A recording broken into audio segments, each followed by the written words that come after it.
মা, আমার ওয়ালেটটা কোথায়? আরে টেবিলের উপর ল্যাপটপ আছে, তার উপরে রাখা আছে। টেবিলে তো কই কিছুই নেই। ও আসছি, দাঁড়া।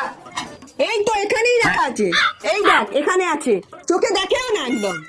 সব জিনিসটা হাতে তুলে দিতে হবে। দূর, আমার ফেভারিট জামাটা ছিঁড়ে গেছে, এখন আমি কি পরবো? দে 2 মিনিটে সেলাই করে দিচ্ছি। মা, আমার হেডফোন কোথায়? মা, খুব খিদে পেয়েছে। খেতে দিচ্ছি, দাঁড়া। মা, ও মা। তুই সারাক্ষণ মামা করিস বলতো? হ্যাঁ, তোদের জন্য আমি কিছু করতে পারি না, ভ্যাক্স করতে পারি না, পার্লারে যেতে পারি। এখন আমাকে 10 মিনিটের মধ্যে বেরোতে হবে, আমি কি করবো বল? আরে, এটার জন্য আমার কাছে একটা সলিউশন আছে। এটা কি এটা? এটা হলো Urban Yog hair removal cream spray. এটা হেয়ারিং এরিয়া স্প্রে করে 5 থেকে 7 মিনিট রেখে দেওয়ার পর তুলে দিলেই পুরোপুরি ক্লিন হয়ে যায়। দারুণ পরিষ্কার হয়ে যাচ্ছে তো। হেবি না? আমার চয়েসটা এরকম।